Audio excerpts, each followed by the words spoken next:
Well, guess who's still alive? I bet you thought we might have been dead, but guess what? We're not. This is episode number 84 of the Red River Horror Podcast, and we are going to be discussing some fun things today, especially back to my favorite thing, you know, those good old anthology series is a new one that's currently going, and then we're also going to jump in on some other fun topics, so sit back and relax and go down those channels of fear with us on episode 84 of the Red River Horror Podcast.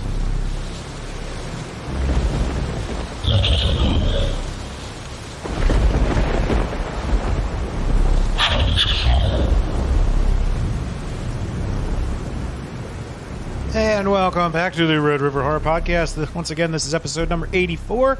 I'm your host, Joe Zakrzewski, joined by RedRiverHorror.com founder Ed Caiazzo. Hi, Ed. How's it going? Hey, Joe. It's hot. It's still hot. It's been very hot. It's been very hot out here. Let me tell you something. I lived a nightmare the other week. One of the reasons why I was like, one of the reasons that we didn't get a show in is why we didn't even talk about it. I was like, I had this ear issue. Oh. I get really bad tinnitus sometimes, but normally like it comes and goes.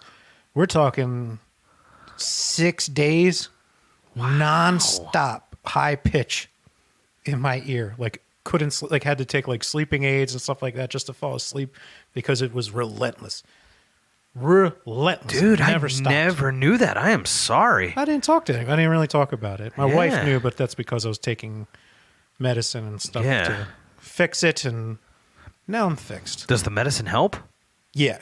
Okay. Yeah. So any of you kids out there or anybody who works with like loud things, make sure you wear your ear protection because you'll just have hidden long-term damage or not so hidden long-term damage. Wow. Yep. Yikes. Yeah.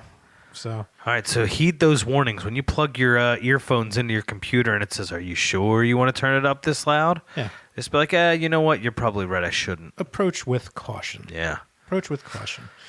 So, I mean, it all started happening. I thought it was maybe because I went to a couple of concerts. And speaking of which, was the topic of last episode. I saw Rob Zombie, who, of course, took full advantage of his upcoming Monsters movie as a part of his set. Was playing the trailer on screens. And they also had the like Monstermobile. Yeah. And you could... I think it was like $5 or $10 to get your picture on it. Right. It's like, come on, man. The thing is, dude, I mean, you forget just how good of a marketer Rob Zombie is. I mean, that's how you get to be where he is. Yes, exactly. Because there's nobody. Like, it's not like his songs are that good. He had a good stretch there. I liked him a lot. Almost 20 years ago. Yeah. 20 years ago. Yeah, that's true. It's been Not a even while. almost. It's been 20 years. It's been so I don't want to. I do hope to have Rob on the podcast someday.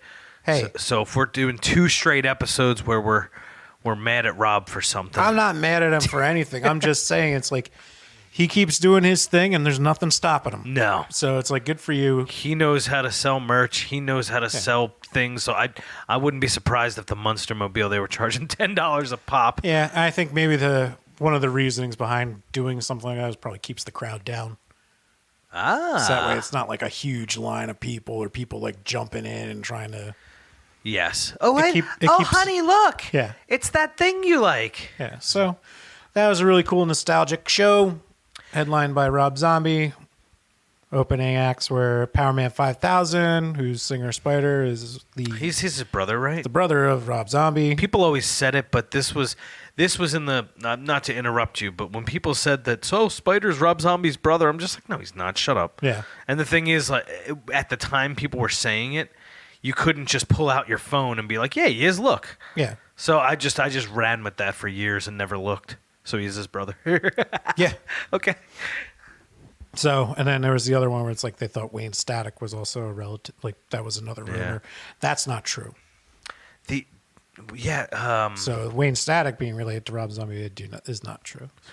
So was Static? So Powerman, Rob Zombie's the headliner. Yep. Powerman 5000. And Static X. Wow. Which Wayne Static is dead. He's been dead for a few years. Yeah. But it's the guy's name's Edsel Dope, who's the lead singer of Dope. And also the entire band of Dope, the only original member. Well, so, and they're kind of like the same band. So when I was talking to a buddy guy who's been on the show before, Dave, with the Saul episodes, when I was talking to him about, it's like, I don't understand, like at this point, like the gimmick's up. So what he does, he puts his hair up like Wayne Static and wears like a death mask and goes by Zero, where he's like the reanimated corpse of Wayne Static. Okay. It's kind of the gimmick. Okay. It's a cool looking mask. I'll give him that. Yeah. But why not just do both band songs? Yeah. Like, yeah, why- I mean, if you're why- the only guy in Dope. Yeah, I mean, if you're hiring a backing band every time you go everywhere, not just use the backing band of Static X. Right. Hey, guys, this is Static X, and we're going to do some Dope. So what is it? Paul Rogers did that when he went on tour with Queen. Yeah. Because, like, if you notice, I never noticed before that when they talked about it on the radio, they're just like, oh, yeah, Queen with Paul Rogers. If you look at all the branding for stuff, it literally says Queen plus Paul Rogers. Yeah. So he's singing, obviously a very different kind of singer than Freddie Mercury, but they were doing Paul Rogers songs, Free, Bad Company, but like along with Queen. So it's just like, oh, huh. That's fun. That's a great idea. Yeah.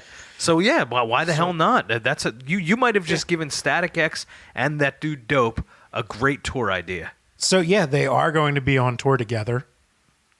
He's just gonna do double duty. So I don't get it, but whatever. All right. So Power Man 5000, Static X. And then for the first time touring in 13 years was Mudvayne. Oh, now was that the reason you went to the show? Yeah. Okay. And I mean, they absolutely just crushed it. So, I mean, they put on a hell of a show. I was gonna say because we've seen Rob Zombie together. Yep. I actually maybe we'll come back to this. No, maybe we won't. We're going to address it right now. Go for it. I'm interrupting your story of seeing. Fine. All right, Rob Zombie should have went last on that show. So that was the time when he was with Slayer? Yes, Okay, yeah. I understand the crowd was very much excited to see Slayer. Yeah. The problem was Rob Zombie had a full-on production. Yep. And Slayer just had a bunch of amps behind him. Yep. And Yeah, they've never been big on the Flash. right. So what do you think? Should Slayer or Rob Zombie have gone last? At that show? Yeah.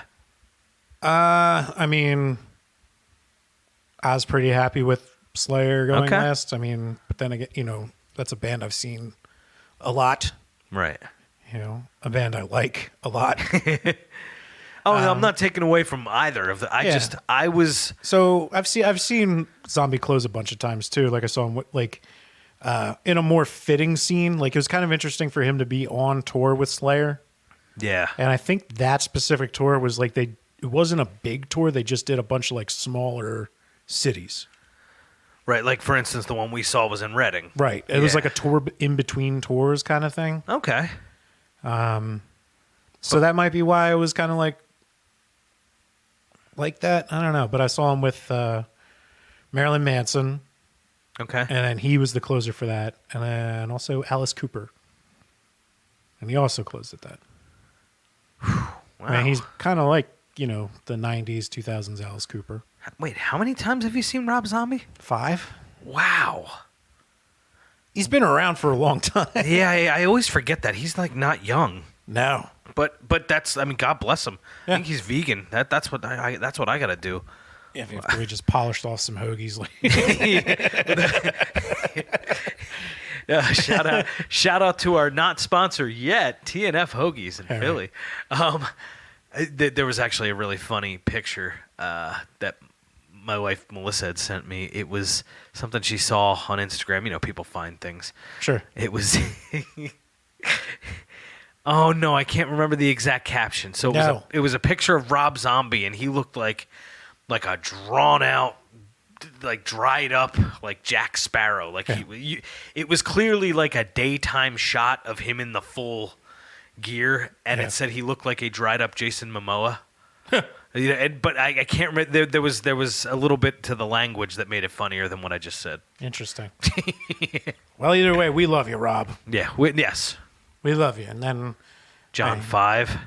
Yeah. love J5. Oh my gosh. J5 wrote the best era of Marilyn Manson, and now he plays with Rob Zombie. I forgot all that. Yeah. I used to know that stuff when I liked things. Yeah, when I had more time to appreciate the things that I liked. Things. Well, yeah. And I'll tell you something else. You're talking about like funny pictures. Yeah. Now, this isn't really horror related, unless he has been in something horror. Let's kick our brains about it. So, I was up in Bennington, Vermont over the weekend, and then on our way back, we got recommended. It's like one of those things. Like you're in the mountains, but you're only about like 2.5 hours from the coast. Like Massachusetts is right across the way. Sure. Like this part of Vermont is literally between. It's kind of just a wedge between upstate New York and Mass. Mm-hmm. And so we stopped at this place. It's called Man of Kent in Hoosick, New York. So we're in upstate New York. And I'll tell you, like, so their whole thing was like British pub fare. Oh, I had some of the best fish and chips I've ever had in my life. Oh. And then my buddy tells me, he's like, you actually also been on the show in early episodes. My older roommate, Evan, Yes. who lived in the haunted apartment. And then his house is definitely haunted, but we'll cover that more when we get to talk to him again. Sure. Great story behind that. So we'll let him tell that. Really cool. His house was built in 1799. Mm-hmm. Yeah. Got a whole thing behind it. So I'll let him tell that story. I'm looking forward to it. Yes. So like the only reason I want you to finish this story about the show with Rob Zombie is because I think I know something that happened. But I want to see if you say it. So we have Powerman 5000, Static X, Mudvayne, and I was just like, once you said that, it's like, oh, okay, that's why he went. Yeah. Now, is Mudvayne all original? It was the drummer of Slipknot? Oh God, no, it couldn't have been. Nah, he died. Jeez. Yeah. No, who was in Mudvayne? Somebody was in Mudvayne from somewhere else. What? I thought so. Again, I'm very far removed from the Napster days. I mean, they've always been together, and then when they split, the bassist released this really cool, like, not like metal, but it was like he's just like a big slap kind of bassist. So released this like slap funk, yes, like a heavier funk kind of sounding thing. It was cool. I don't know what the drummer did, and the guitarist and Chad Gray, the vocalist, they teamed up with R.I.P. Pantera drummer Vinnie Paul and some other people, and they started a band called Hell Yeah. Okay. All right. So yeah, I'm forgetting over the years. So, Powerman 5000, Static X, Mudvayne, was that it? Rob Zombie. And Rob Zombie. Okay. Yeah. Did they all come out and do a song together? No. Okay. It wasn't that you were in Camden. Yeah. I think at the Holmdel, New Jersey show, there was something happened. So the thing is, there was something that happened at the show that I don't know if it kicked them off late or if there was technical issues or whatever it was. But yeah, apparently there was like a big orgy of rock. I mean, honestly, it could have happened. I was pretty tuned up by the end. Yeah. I hurt my neck. I was having a great time. I was having way too much fun. Nice. Yeah. So that's cool. Yeah. And I was like, the only time I've seen like every band get on stage and play songs together was the Big Four show. So it was Anthrax, Megadeth, Metallica, and Slayer. Mm-hmm. And the closing set was all four bands switching off of stuff and playing cover songs. Wow. So they play like Motorhead and Judas Priest, just like having fun. It was pretty cool. Yeah. So, yeah. Anyway, neat. Here I am eating fish in the middle of nowhere, and to my surprise, I walk into this tiny little bathroom, and there it is, a picture smiling at me of Joe Pesci that just says, "God is good, Joe Pesci."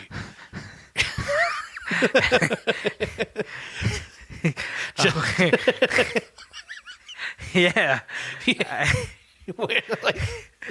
So it's like you go to this English pub in Hoosick, New York, and it's like one of those ones you drive by like on like those routes. Yeah, and it's just like, you drive by like those like little bars, went on a route and be like, I wonder who goes in there. Sure, it was like one of those kinds of places. Joe Pesci was in there. I guess so. Well, apparently nobody knows. And then I'm like, has Joe Pesci been in any horror movies? That's a good question. Well, I love that trailer. You sent me a trailer for Frasier. Yeah. That was freaking hilarious. Frasier. Dude, I love stuff like that where it's like recut for a horror. The Frasier one, that was incredible. That was incredible. And the Home Alone one. that was Alone's cut a good into a scary movie was a good one too. And then I think there's a Tommy Boy as a drama that was really good. And The Shining as a family comedy. Yeah, it's called Shine. It's like all you gotta do is put in Peter Gabriel's Salisbury Hill. just changes everything. Do you like the hotel, Jack?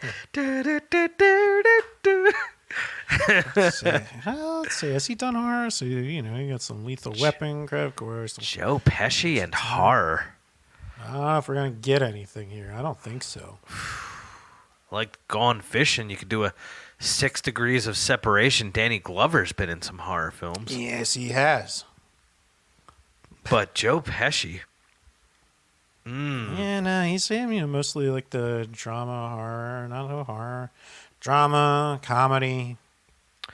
He was a scary guy in Goodfellas and Casino. Yep.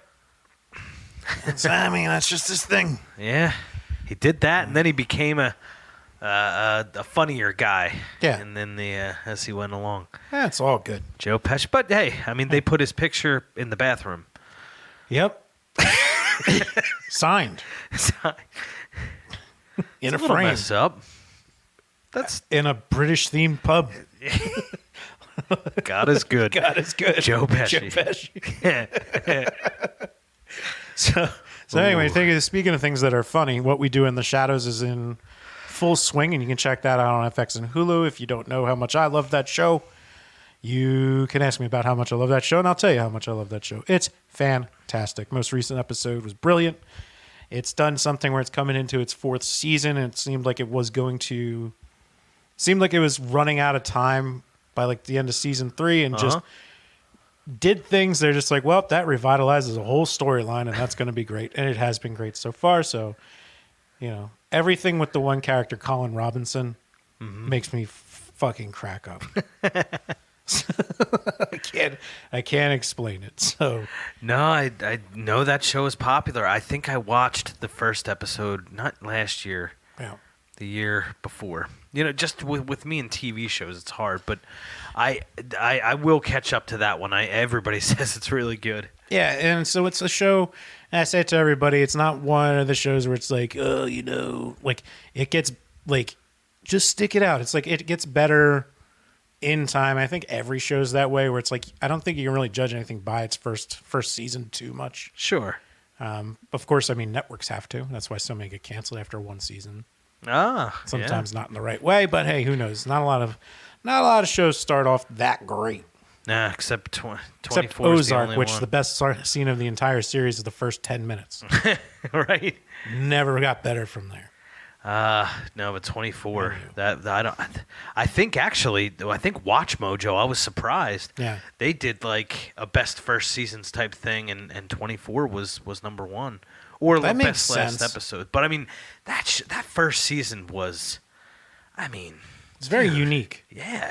24 episodes, 1 hour apiece. Yeah. I mean, yeah. So, but I could see. Apparently, Evil is back at that show for CBS or Paramount Plus. Yeah, that's returned. Yes. I watched the whole first season of that. Still haven't seen the second, but there's a third now. Yeah. And then also, I can't do any spoilers on Shadows, but the other show that I've been enjoying is the anthology series American Horror Stories. Mm-hmm. So I enjoy those a lot, as much as I enjoy like things like Black Mirror. Those things, Black Mirror, obviously. I mean, that's supposed to be coming back soon, and that just gives me the creeps. And this season of American Horror Stories has also given me the creeps. It's only 3 episodes in. It's currently on Hulu. Mm-hmm. It's totally worth checking out. I think it's FX. It's made just for Hulu, I believe. I don't think it's on FXX at all. Okay. So I think it's a Hulu exclusive via FX or whatever. Yeah. So, the first one, if you're into like the creepiness of like dolls and stuff, like think like the Tourist Trap. Sure. With the mannequins, if you like that. And then the second one had like a very Black Mirror vibe to it. which was really good for anybody with like a smart doorbell. Highly recommend it. And then this last one did a nice, surprising twist on urban legend, on a famous urban legend. So, Ooh. I've been enjoying this one. I think this season's been better than the first. If we talk about, things getting better over time, but American Horror Story. American Horror Stories on Hulu. Well, yeah, the story. Do you remember when they first came out with that? There was a promotion where the guy in the latex suit or whatever would just show up and scare the crap out of you.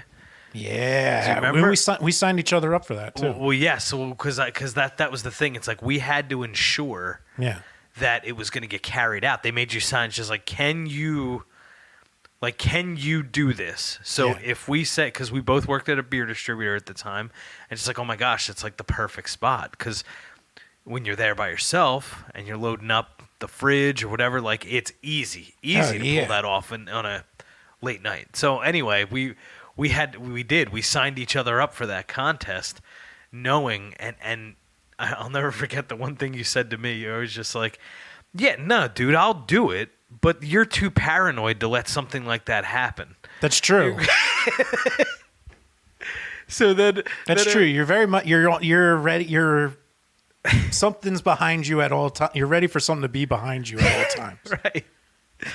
so then I was worried because this is so me. Like I was then worried that I was just like, oh no, if they do this, am I gonna like know? Like would I catch them? In other words, and not be scared. It's just like, oh man, there it is. There's the guy. Yeah, you'd be looking up because you knew exactly where like the mirror was in the fridge and stuff like that. To be like, You're right. It's like nobody's getting me. It's true. But I remember that I did like the first season of American Horror Story. I think I liked season 1. I liked Freak Show. No, I didn't like Freak Show. I wasn't a fan of Freak Show, but I think that's where I got was Coven. Coven I liked. That was the other one. I liked the first one in Coven. Yeah. So I did watch American Horror Stories, the very first episode, and it was the tale of the two people that previously occupied the house that the people in American Horror Story season 1 occupy. Right. So it's an origin story of the Gimp. Yes. Yep. But no, I'll continue. I'm with you on that's probably the best way to do it because I really got tired of American Horror Story. I got tired of the stories just kept getting like weird, and then they're like they break out in song, and it was like, what the hell is going on? It's not easy to produce, that many episodes of something that's going to be supposed to be like scary. Yeah. And I think you really have a very limited amount. Mm-hmm. And trying to do it for, I think they do like 12 to 13, something like that. Okay. That's a lot. Yeah. So if you go back and look at something like Midnight Mass, that's 6, right? 6 or 7. And people like that, so. I can't remember, but they're less than 10. Okay. Like Haunting of Hill House. I did watch Cult. I was just curious, and it was everything I thought it would be. I did watch that season, Cult. They've got it's a little cartoony, it's a little goofy. Yeah. But it gets to the point where it all kind of ties together. So it's kind of clever in that sense. I'm not saying that it's like the greatest thing you got to watch it again. But you get to, I think it was Apocalypse. Okay. Where it like ties Coven. It's like a follow up to Coven and shit. Huh. We'll see. We'll see how it all goes. Who cares? I mean, but the horror stories, you don't have to worry about any of that. Nope. You can watch anyone at any time. They're all their own individual stories, and I enjoy that. So if you flip through the description, you're like, okay, this is the one I want to check out. Go for it. You don't have to watch them in order or nothing. Good, because I'll probably flip right to the Urban Legend one. That was the most recent one, other than what's being made available today. Okay. So I can dig Urban Legend. Now, the problem, I think we talked about this over dinner. I just wanted to tell you that about a problem I'm having with the horror genre right now. Yeah. So my wife and I have, we're excited. We got Shudder, and we've been just streaming away when we can. The problem we've been running into is I am a huge fan of the slow burn. Yeah. Huge fan of the slow burn. It follows. There's a lot of other ones, but I'm just saying, like I love the build up and the tension and all that stuff. The problem I'm coming across is that there's like the good slow burn, there's the bad slow burn, and then there's like the slow burn. Just like, okay, the movie's good, but I'm really depressed right now. So I'm having one thing. I'm on a bad streak with these like pictures, descriptions, and trailers pulling me in, and then I watch the movie and then I feel like crap afterwards. Just like that's a Friday night and I want to I'm like, whoa. Now I'm all depressed. Yeah. Yeah. So I don't know if you've come across anything like that. And it's a style, like I'll give you a perfect example. This isn't recent. When I watched It Comes at Night, I'm like, okay, I know people like this, but this is too damn depressing. Like I am just, I'm out. Yeah. So I don't know. The reason I asked, I brought it up is I don't know if you've had this same experience recently where you're coming across more things that are a slow burn, but then really depress you afterward. So there's not too many. I have a hard time feeling like real emotions with movies and TV shows. Which is pretty much why I stick to horror and comedy, because it's just kind of mindless. Okay. But that's not entirely true. It's like, I appreciate a good story. It's like that's what I really want out of anything, is I just want to laugh, or I just want something absurd. So like in the horror genre, I'm like, I don't know what's ever really made me feel like depressed afterwards. The only movie that's ever made me feel genuinely depressed and sad and like really just brought me down was Requiem for a Dream. Yeah. And I freaking love that movie. Not a horror movie, but I mean, it's more real. I mean, it's as real as it can get. That's and that'll make you feel real shitty. That's a great example of kind of the tone that these movies have put me in. Yeah. I can't say not as intense as Requiem. Are you depressed because of the movie itself, or are you depressed because you didn't like the movie? I think because of the movie itself. Okay. Like that, there's some really messed up things that happens and It Comes at Night. Things that are like upsetting. Yeah. Just like you feel. Hereditary. That one made me feel pretty depressed when I think about it. Okay. Yeah. Now that one, see, the thing that had too. The thing that Hereditary had was the slow burn. Yeah. It was depressing. Not one you can just pop on a Friday night for sure. No. But that scared me. Yeah. Hereditary actually scared me. And not that these other films, I'll say someone who I like a lot, that Brian Bertino, just watched The Dark and The Wicked, was just, it was scary. Like it scared me. But it was very depressing movie. So I don't know. It just seems like it's happening more. Yeah, I mean, Ari Aster is the perfect example. So his two films, Hereditary and Midsommar, they're not really happy. No. But I like definitely Midsommar, I'm not feeling sad afterwards. I mean, it's kind of like... Yeah. Actually, Melissa says that. She said that, because kind of things happen as you be like, okay, like I can see that. Yeah.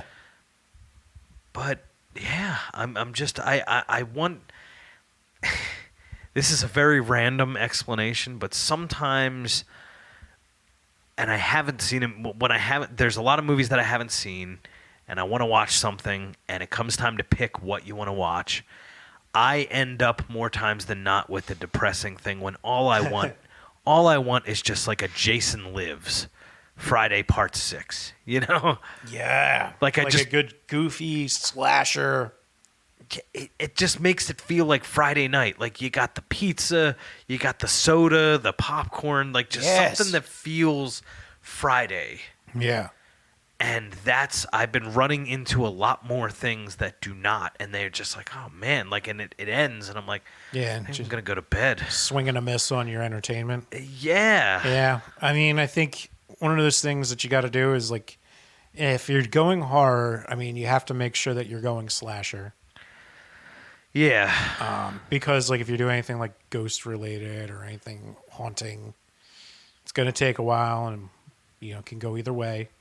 Whereas I think if you see something where it's just like, I don't know, pretty much anything with a slash and almost anything with a monster, you're probably going to be okay. True. That's the way I would do that. Now, something I saw, that's sound advice. There's something I saw that was surprisingly, it was just okay. I thought it would be a lot funnier. Psycho Goreman. It's a good name. It's great. It's just this big alien beast, and then there's these two kids, and this one little girl has like the stone that controls him. So she's pretty much in command of this Psycho Goreman, and he's like this, like really good practical effects. Really like, and if you watch the trailer for it, it's just like, oh man, that's gonna be hilarious.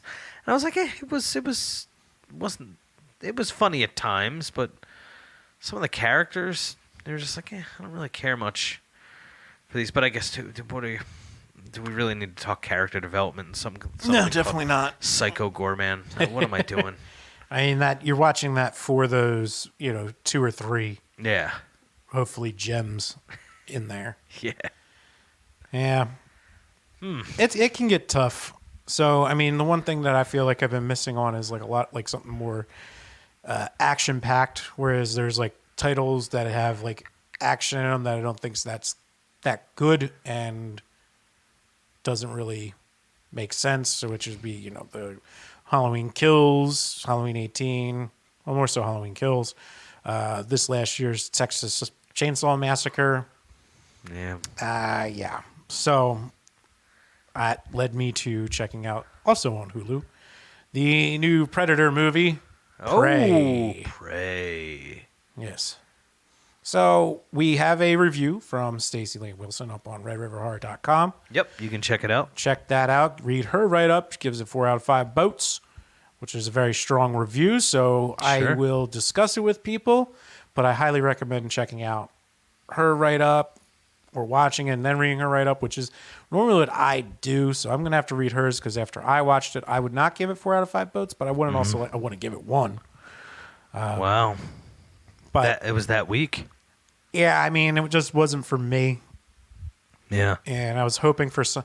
You know what? I think my problem is I set expectations of what I hope it's going to be, and then when it isn't, it just turns me down, like turns me off. Yeah. I'm like, it's like, really? It's like, if you know what it is, I say a lot of dumb shit just by looking at something, like just dumb stuff for make myself laugh. And it's like, if I looked at the box and started making fun of what I think it's going to be, that's exactly what it was. Okay. Like I think that's what let me down. It's like in first, my thoughts of just being like, what's this movie going to be about? And like joking in my head. And that was exactly what it was about the entire time. So for me, a little bit of a letdown. If you're into the Predator series, I'm curious what people think. So, of course, find me at Red River Joe or at River Horror. You got to tell us what you think about Prey. I'll probably tweet about it. And then, see if I get any responses. I get responses every time I talk about how horrible Halloween looks, but yeah, no, Halloween. Well, we'll move on to that. Now, Predator. I think Predator. That's a shame because they are due for a good film, and I actually did the August preview this month for Red River Horror, and that's exactly what I said. It's. I wouldn't throw. This is a little more color you have to get from listening to the podcast. You and I saw Predators in theaters. Yeah, without knowing anything about it or who was in it.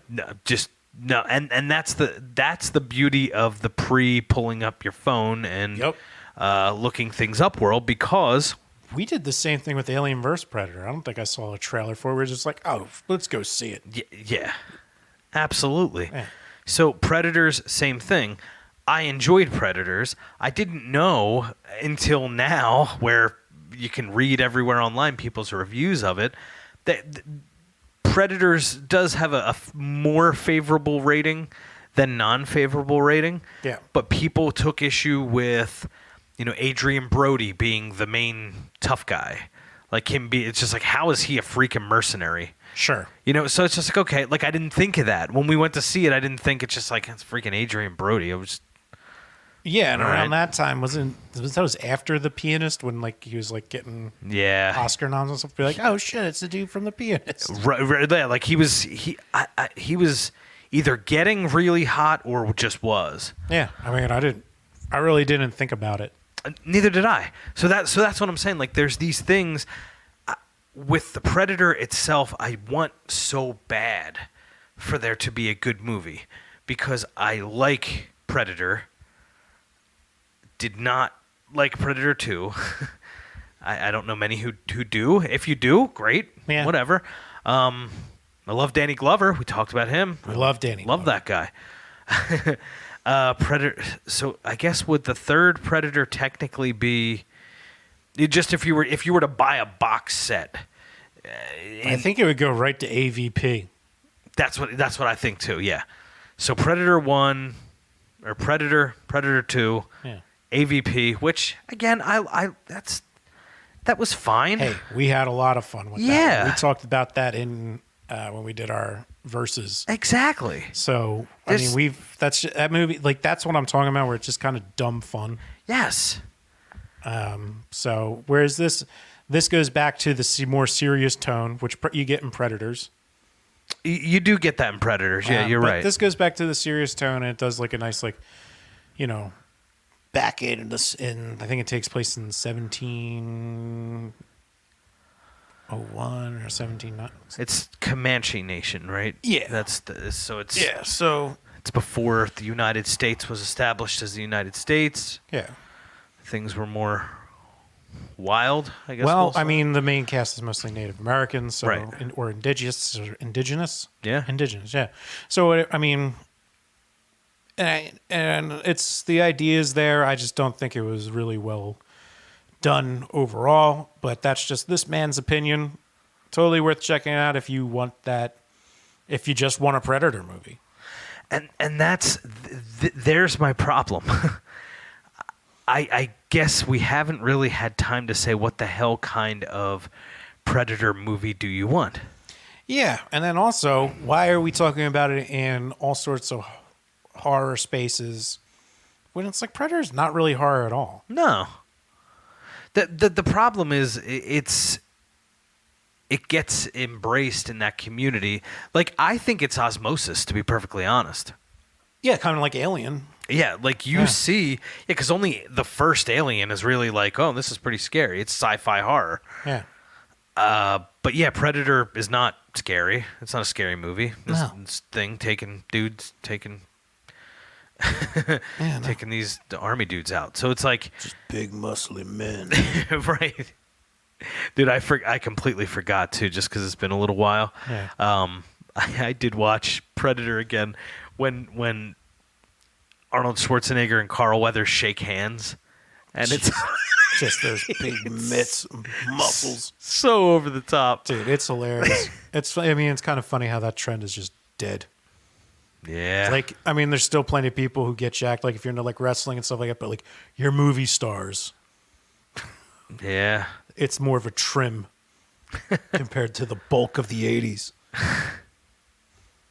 Wow. I just forgot how ridiculous that handshake. Oh yeah. Like that's just incredible. But so Predator 2, AVP, which I liked, and I liked Predators. The Predator had some cool things, but it was fun. Like, all right.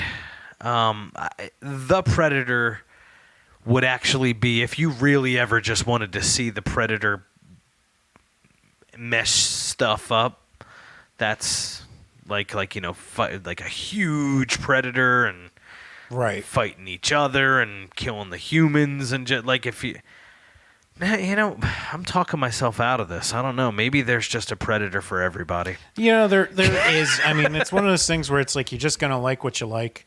Maybe it's like, are we just getting to be those kinds of people in our older age? We're just kind of like, bah. Yeah, maybe. I don't think so. If you hear me talk about, when I talked about Ghostbusters, or if you ever hear me talk about the Sonic movies, or there's things that I still very much like. Or if we talk about like, Midnight Mass, or I can't wait. I can't remember his name, but either way, like, see what's next after Midnight Mass, because we are 2 for 3. I didn't like Bly Manor. I checked out a Bly Manor. Loved Hill House. And I'll checked out a Bly Manor. Bly Manor is really well done. Everything about it's good. It's just it wasn't. I think coming off of Hill House was hard to get into. Again, like, I do this with like expectations. Sure. So I'm trying to keep that bar really low, and it'll be okay. Yeah. So instead of something new, let's talk about something old, because you have finally watched a movie that I talk about a lot, and it's one of my all-time favorites. Mm-hmm. You finally watched Jaws. I did it. It took since the beginning of this podcast, and then my whole life before it, to see Jaws, but I finally did. Now, out of expectation, so it's a movie that you've heard of, obviously. You know mostly what it's about. Mm-hmm. What were you thinking going in? Like, what were your expectations going into it, and then what surprised you about it?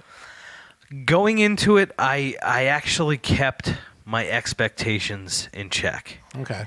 I know that this is something you and I watched years ago, the horror movie moments. I know we're talking about the number one horror movie moment is when the girl gets attacked in the beginning. Yeah. Yeah, like that's... And I'm just like, really? Like, what that? So we got past that. I did not expect to go into it. So I checked everything at the door. I didn't expect to be frightened of the ocean the way that people were frightened of the ocean in 1975 or 6. For sure. Like, we're well past that. It's just like, if it's damn hot, I'm going in. If a shark's going to eat me, then what the hell? So be it. Yeah. So with that being said, I was surprised at how... I can't remember when they came up with the PG-13 rating, but it's weird to think that that's like a PG. Right, so it's before film. PG-13. Yeah. So PG-13, I think, came into existence in early 80s. Right. So it's hard for me to talk about your first question. The second question, what surprised me, was how much of an adventure it was. Right.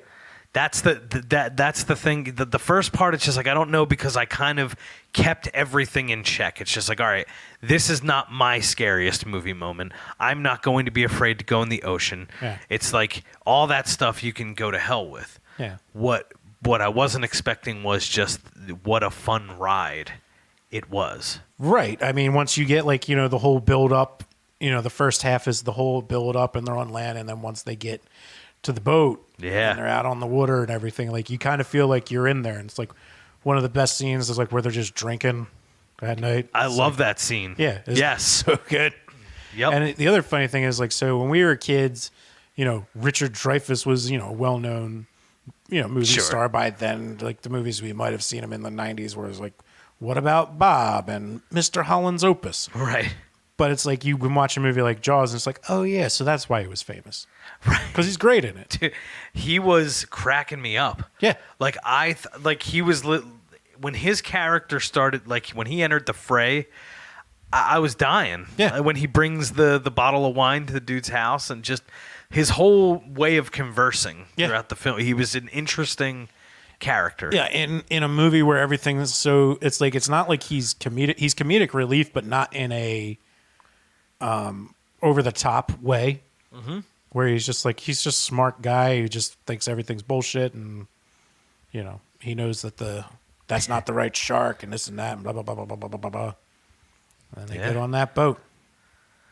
It's fun, and then that's the thing. That's another thing. You kept unlocking these characters. Yeah. As you went through, you meet the crazy guy that owns the boat, and she's like, oh wow, yeah, okay, this guy's intense. Yeah. It's builds and builds, and then like those encounters with the shark. Yeah. The first one where they're shooting the harpoons into getting the what do you call it? The floater, the barrels or barrels whatever. on them. Yeah. And it's like, and then they go down. It's like, oh shit, It's big. Yeah. So that's actually sidebar. Why?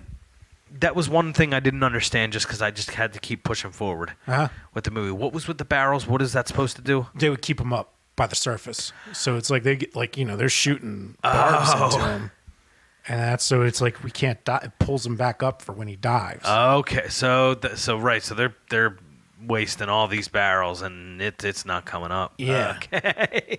And it's like normally you're going to try and catch it, so you get those barrels on it, so that way it can't dive. Yeah. It keeps it kind of anchored towards the surface. Right. Yeah. That makes sense. But this thing was too strong. Yes. Too strong. It was. It just took me, because you know what's funny? It's. We've talked about this many times before on the podcast. It's hard for me to get emotionally invested in things, to just kind of let go and just immerse yourself in the film itself. I was able to do that with Jaws, partly because, my son was home with me. It's just like, you know what? Like, let's watch Jaws. I've never seen it.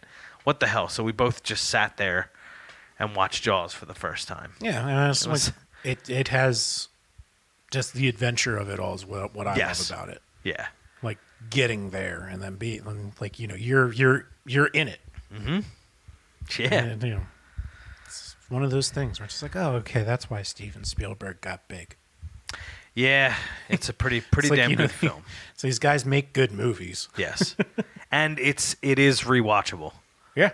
I will definitely check it out, because I do like Shark Week, which is a newer development for me. I never cared about sharks or anything like that growing up. It happened to be on, and me and Melissa were at dinner, and everybody kind of stopped. We were at dinner over at Dad's house, and everybody kind of stopped, just like, "Ooh, Shark Week's starting." So like, really? So then it was just like, all right, well, we'll hang for a little longer. We'll sit here and watch whatever the hell this is. Yeah, I mean, Shark Week's fine. Yeah. One of the dumbest rituals I have, and I have to be like, my wife's not down for it, but it's like one of those things where if it's like I'm alone, so it usually happens like if I'm hungover, I go out and I get a fountain Coke, and I watch like a nature documentary. Okay. So it's like I kind of do my Shark Week thing. All that, like, sharks are cool. Yeah. And it's like, yeah. I mean, I used to get really into Shark Week when I was a kid. We didn't have cable, so I'd go down to my grandmom's. That's the like, thing. what are you watching? I'm like, sharks. I'm like the opposite of that's the thing. Like, when we were kids, that is the time to appreciate Shark Week. Me, it's just like, this is actually pretty cool. What the hell? Yeah. And then the thing is, it's so commercial now. You inject things that I like into it, and I'm definitely going to watch it. So, for sure. So the first night it was like Jackass. It was like it's just like, oh, okay. So they're going to be doing Jackass stunts with sharks.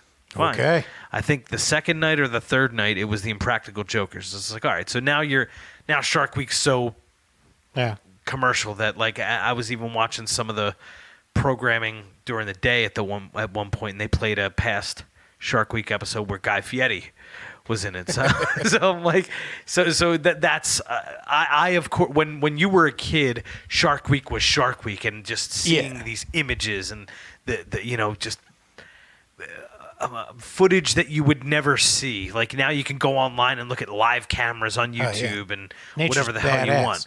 But when you're a kid, you don't have access. We didn't have access to all that. So Shark Week's like, whoa, like that's a 10-foot shark. That's a 15-foot shark, and they're slowing it down. It's all cool. I missed all that. I'm just on the commercialization. Stuff's nuts, man.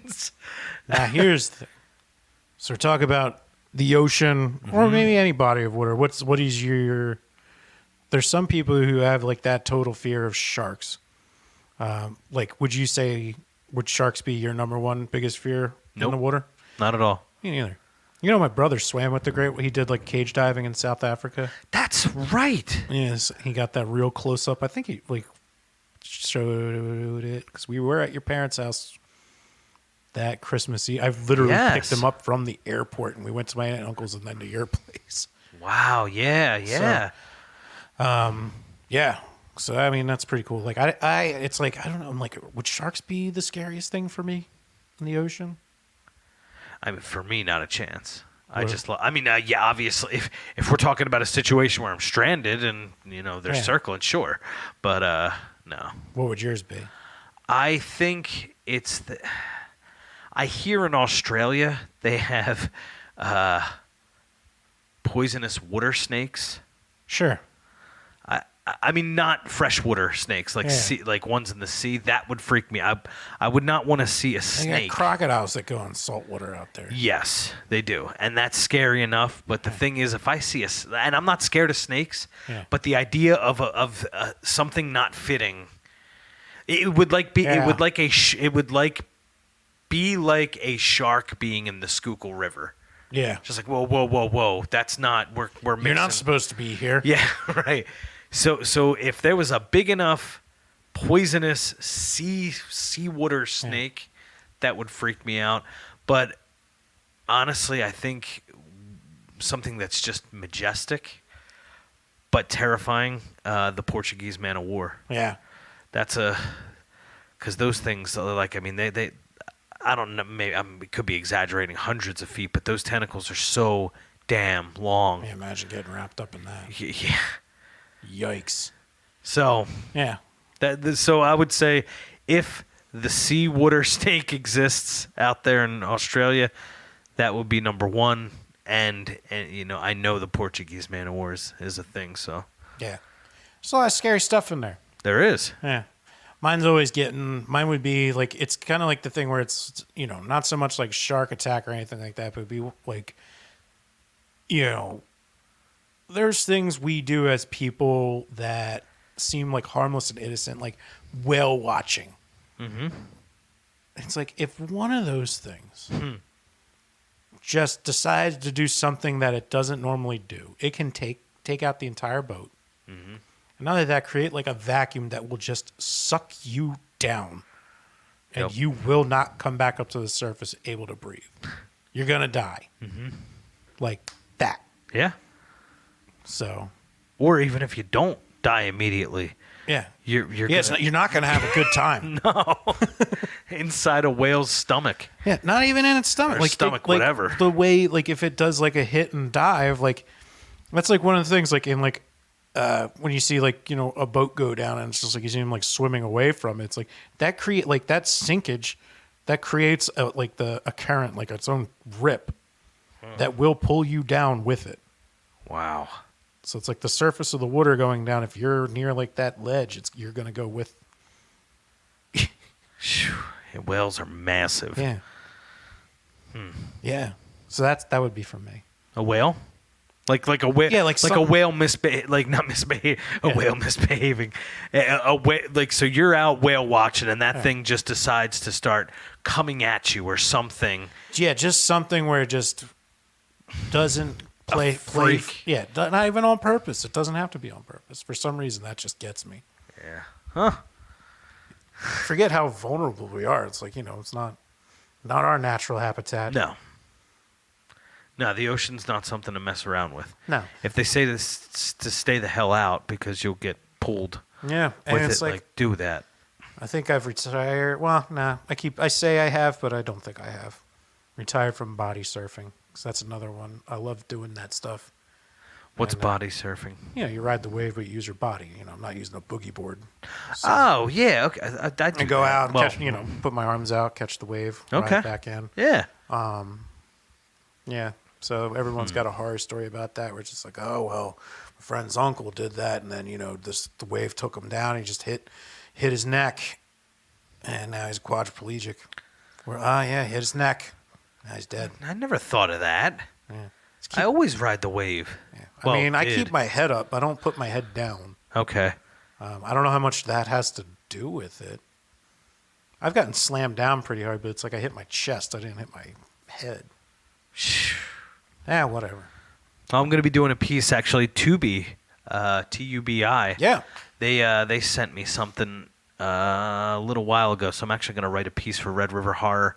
If you want to watch shark movies, they have all of them. Really? All right. Yeah. No, I definitely want to check that out because like Tubi's an app where it's like I've opened it, but I haven't really given it a full look over. So definitely check out Tubi. It's cool because it's I don't know if they're the first, but they're definitely going aggressively towards acquiring original properties. Yeah. What's unique about that, and maybe Crackle did it back in the day, I'm not sure, but what's unique about that is they are an ad service. So it's like Tubi is free. You download it wherever you can get Tubi. Right. You can watch these movies, but you're going to have commercial breaks. So Jaws, for instance, I had commercial breaks, which having a kid that you have to, change and feed and stuff like, not a bad thing. Like, yeah. So, yes. So Tubi has the ads, but they have original stuff. I think there's one really ridiculous one I saw where like a hammerhead shark is like standing up and just like, I don't know what the hell's going on. That's why I'm going to write a piece about it. I'm just, there's so much happening. I'm like, F it. We gotta see what's up with Tubi and sharks. Check it out. Yeah. So I'll get that up there at redriverhorror.com. Yeah, it's interesting. That's why I checked out Tubi because I thought I could get like local channels on it, but you can't. It's its own thing. Well, I think you can get NBC and Fox. Really? Yes. Huh. I think. But why would you, if you have all those movies, TV shows, all that programming, why would you turn on NBC and Fox from Tubi? Yeah, I don't know. Sports. Sports. But it's literally, if you're thinking as a service to subscribe to, now it's just it's just another place to stream things from. Yeah. But they had Jaws, whereas the other places didn't. So that's why it was just like, oh, Jaws is on here. Yeah. Interesting. Well, we're approaching a new era into the streaming wars. Yeah. Where now there's so many. Now we're about to start witnessing mergers and all sorts of stuff coming our way. So it's going to be interesting to see what the future might hold. Well, with among these free ones, this is a fun. Tubi's been reaching out to me, or at least to the site, for a good while now. So it seems like they're. The funny thing is, like, they found Red River Horror. I never subscribed to anything there. I never put. So it's kind of cool. All right. So next episode, we're going to talk some Tubi. We'll both check out Tubi. Yeah, that works. Let's do it. But real quick before we go, I know we got to wrap. Your thoughts? I know you said the Jaws sequels were garbage. They're not good. What? I feel like that's just my line when I think something's not good is a very firm. They're not good. Right. What about so obviously I'm not expecting anything like Jaws is a classic. It's probably in the Library of Congress, right? I would think. Yeah. So, I mean, the sequels, you're hitting into the 80s theme of things. So, I mean, if you're a big fan of, the Friday the 13th Part 3 and beyond, or the Nightmare on Elm Part 2 and beyond, I mean, that's what Halloween's 4 and 5. I mean, take that style and turn it into Jaws. So 2, if I remember correctly, 2 is like it had eggs. Like something like that. So it's like had eggs. Like it laid eggs. So you find out that it was a female and it laid eggs or something like that. Oh, so I then see. There's literally the shark. So it's literally the spawn or the offspring of that shark. And then 3 is Jaws 3D, which we get introduced to Dennis Quaid. Dennis Quaid. So, and I think in that one, is that the one where it's like they try and have it in a aquarium or something? No, cheese. And then the 4th one is called Jaws the Revenge, where it brings back Jaws 2 I always draw a blank on. I'm like, was Roy Schneider die in Jaws 2?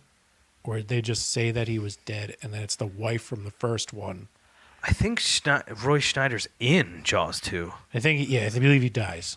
Wow. So they kill off a major player that? Sorry for the spoiler alert. No, that's I'm not gonna. So either way, it's the wife, and she's in Jaws for the revenge, and like just the final showdown scene is like her on a boat and a charge at the shark. It's like it's okay. It's silly. All right, so to put it in perspective, I watched those movies on UPN 57 on Sunday afternoons. That's the kind of movies they are. Gotcha. Okay. So I mean, I just needed a little bit of a clarification because I wanted to continue. Like, I tell you what, I'll watch Jaws 2 with you, and we'll just we can piece it together, see how that goes. That works. Well, yeah. Otherwise, I mean, we'll do some Tubi next week. Yeah, we'll do. Yeah, we'll absolutely do some Tubi next week. We'll do some Tubi, and we'll probably get a story in, and maybe we'll have a guest. Yes. Sorry for the layoff, but we actually do. We're going to be speaking to, I think, a director of a film coming up soon. So we do have things popping, and if you read my August preview at redriverhard.com, there's some surprises in there. August is the official start to spooky season, and I explain why in that article. I mean, I agree with you wholeheartedly. Okay. And I will read it and probably agree with you even more. Well, Joe, thanks. It's good to be back, man. It's great to be back, Ed. And, we're back. This has been episode number 84. Of course, you know where to find us. You go to redriverhorror.com. You can find us on Facebook, Twitter, Instagram, Red River Horror. You can find me at Red River Joe. Shoot us an email with episode ideas, or if you want to come on, etc. at redriverhorror@gmail.com. I've been Joe Zakrzewski. You've been Eddie Caiazzo. Anything else to add there, Ed? That's it, man. Have a good night. Usually, yeah, right? Have a great one, and remember to keep traveling those channels of fear.